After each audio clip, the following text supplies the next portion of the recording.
नमस्कार दोस्तों। देखिए, आज हम लोग आज की क्लास में इंडियन हिस्ट्री का जो मोस्ट इम्पॉर्टेंट 20 क्वेश्चन है 1857 की क्रांति से संबंधित वो वाला हिस्सा कवर करेंगे। इसमें आप लोगों को मैं डिटेल थ्योरी भी बताते हुए चलूँगा, जिससे आप लोगों को क्वेश्चन को समझने में आसानी होगा। ठीक है, इसके पहले हम लोगों ने कॉन्स्टिट्यूशन की सीरीज़ स्टार्ट की थी क्वेश्चंस की। वो आप लोगों के पटवारी एग्ज़ाम्स और आगे भी जो हॉस्टल वार्डन के एग्ज़ाम या पीएससी का जो एग्ज़ाम आने वाला है उसमें बहुत ही इंपॉर्टेंट है।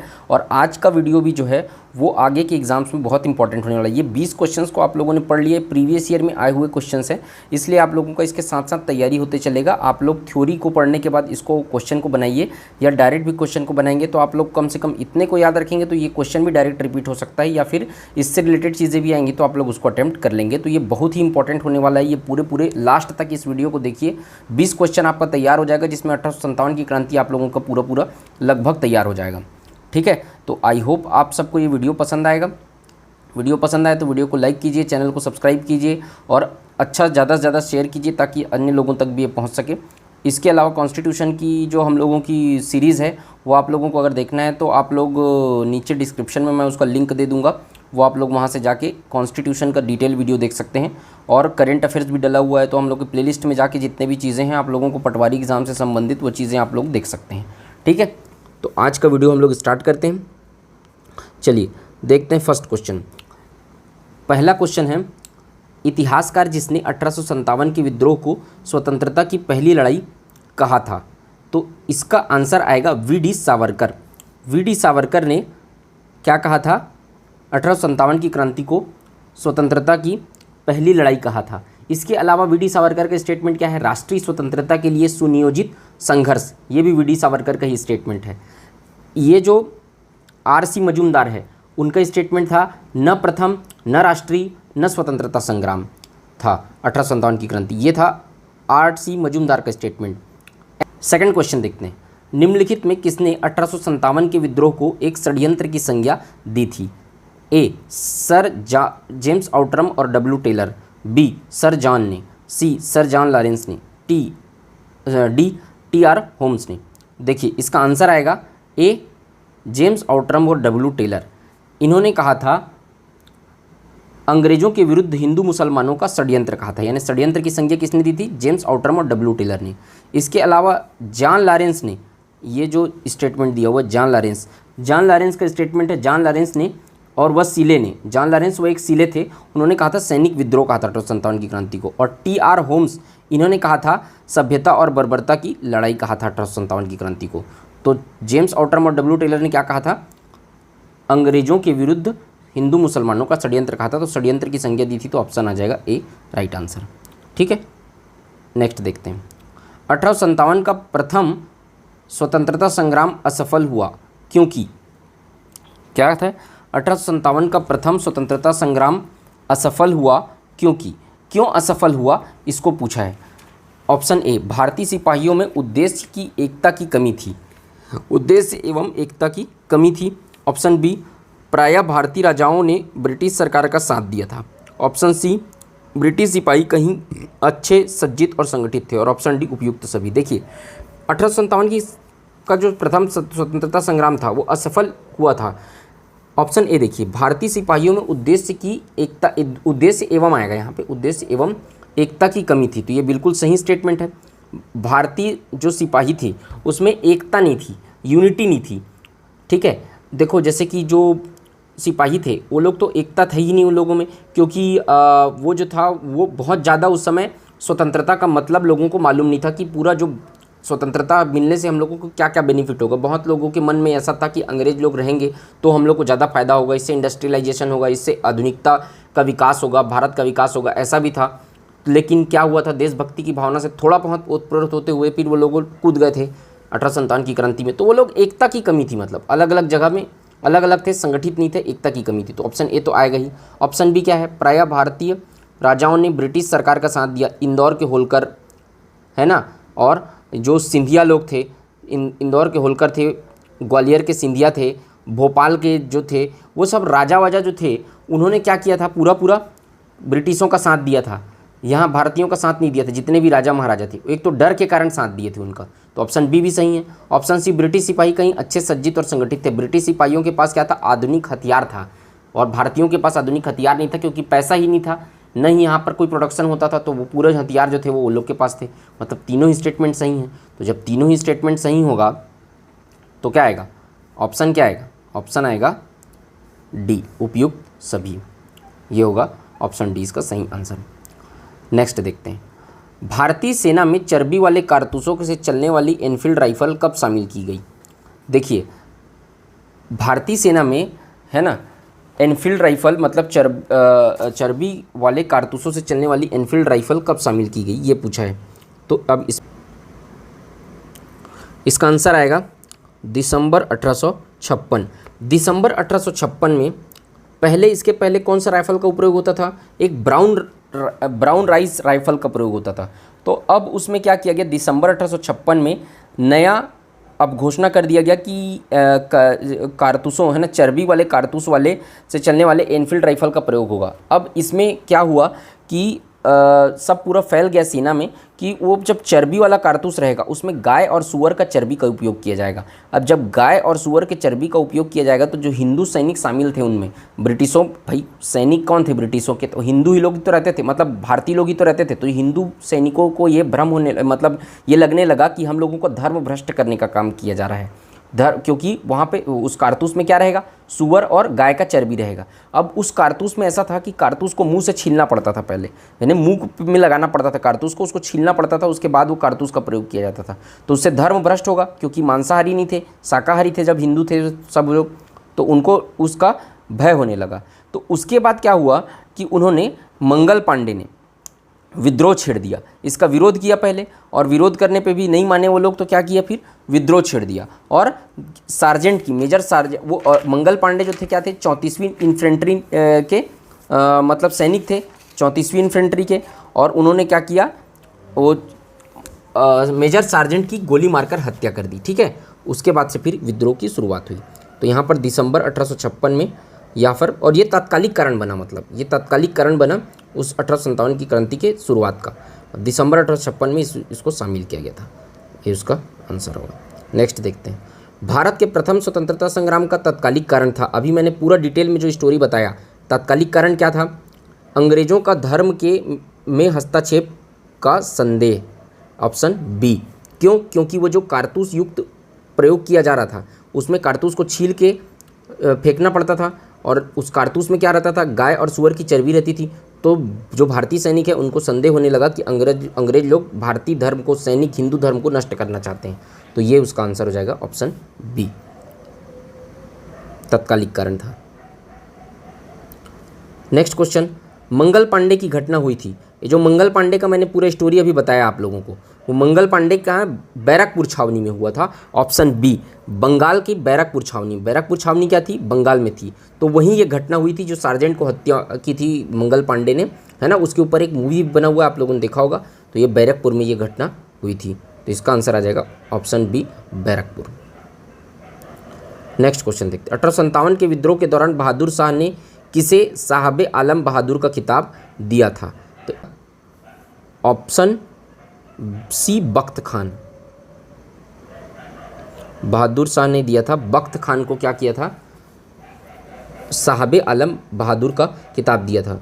देखो, बहादुर शाह को क्या किया गया था, बहादुर शाह को शहंशाह हिंदुस्तान घोषित किया गया था। बहादुर शाह द्वितीय, बहादुर शाह जफ़र या बहादुर शाह द्वितीय को शहंशाह हिंदुस्तान घोषित किया गया था, और इन्हीं के नेतृत्व में, मतलब दिल्ली में इनको नेतृत्व की बागदौड़ सौंपी गई थी 1857 की क्रांति के। तो इन्होंने बख्त, ये जो थे असमर्थ थे, तो ये किसके नेतृत्व में युद्ध लड़े, बख्त खान के नेतृत्व में, और इन्होंने ही बख्त खान को साहबे आलम बहादुर का उपाधि से सुसज्जित किया। ठीक है, तो ये इसका डिटेल होगा।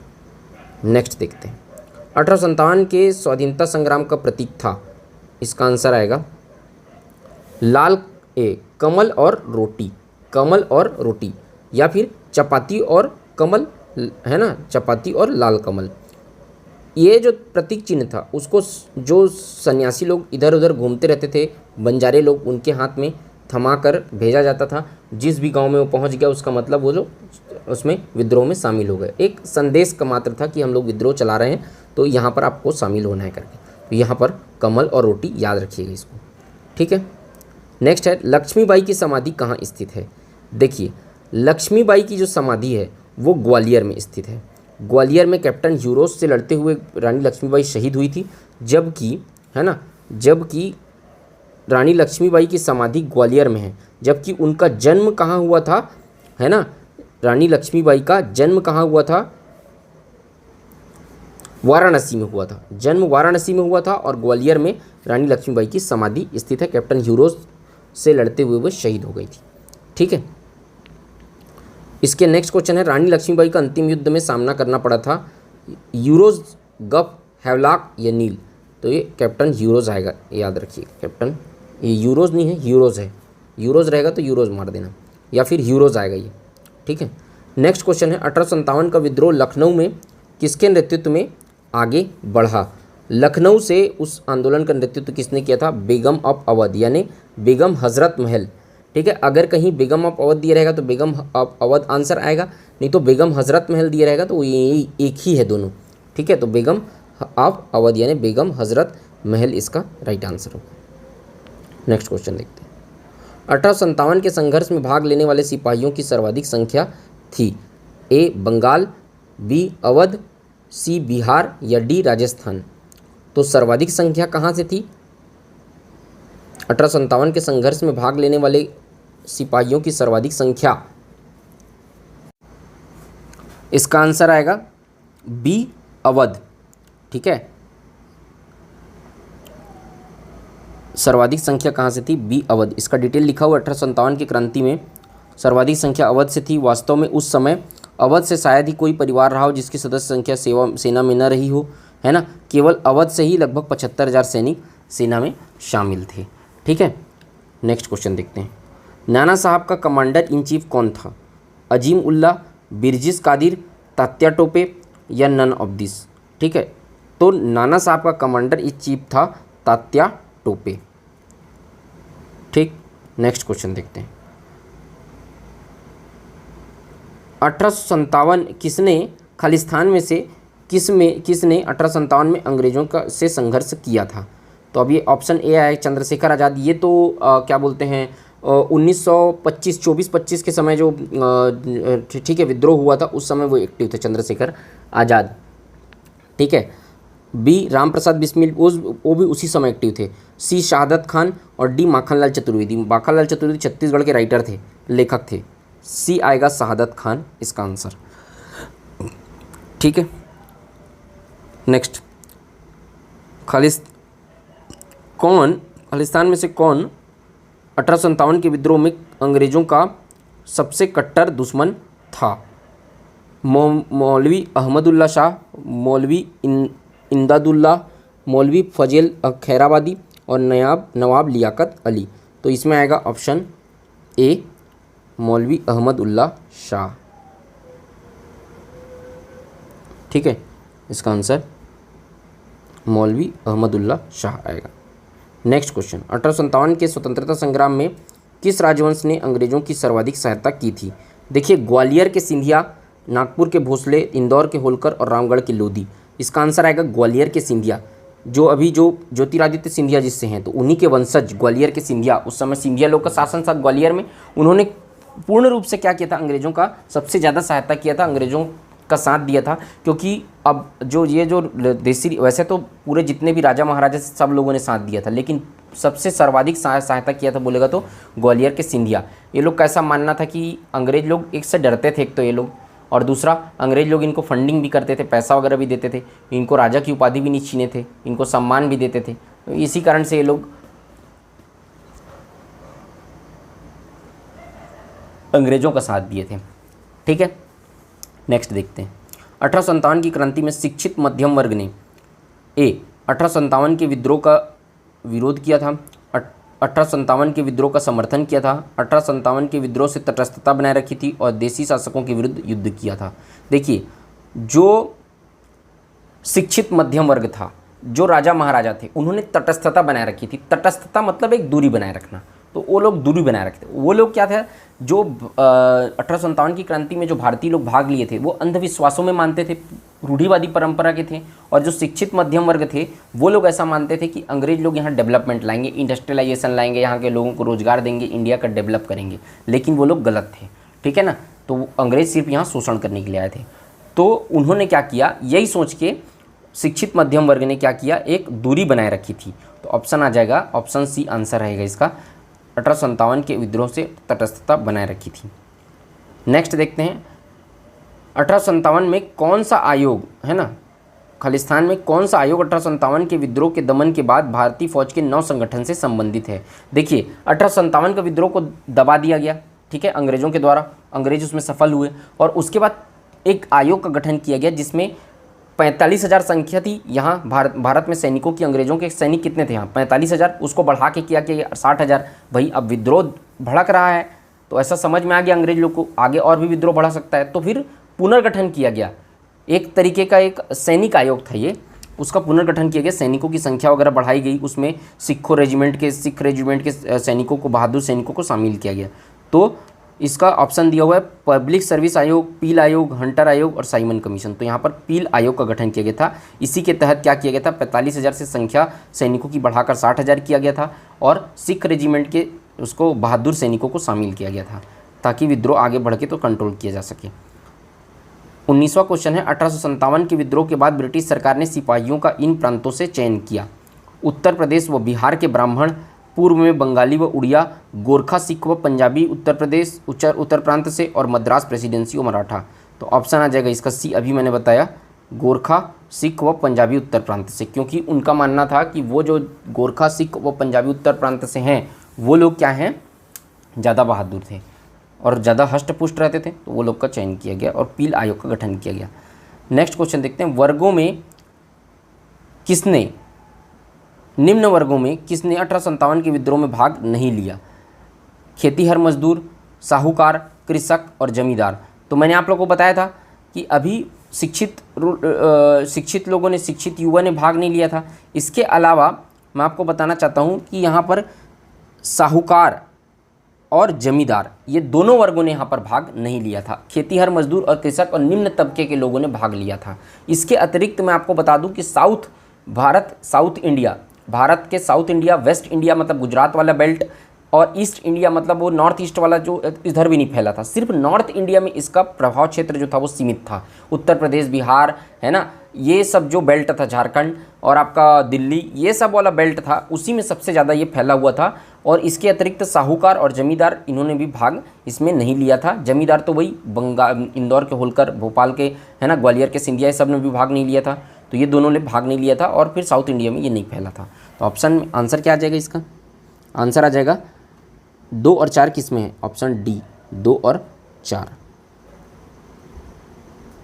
2 और 4, ठीक है। तो देखिए आज का वीडियो में 20 क्वेश्चन को हमने लिया था। हम लोग जब नेक्स्ट वीडियो में आएंगे तो इसी तरीके से और क्वेश्चंस को लेंगे, जिससे आप लोगों का ज्ञान अच्छे से, मतलब 18 और भी इंडियन हिस्ट्री जो है आप लोगों को क्लियर हो जाए, ठीक है। तो आज के वीडियो में सिर्फ इतना ही, मिलते हैं नेक्स्ट वीडियो में। जय हिंद, वंदे मातरम।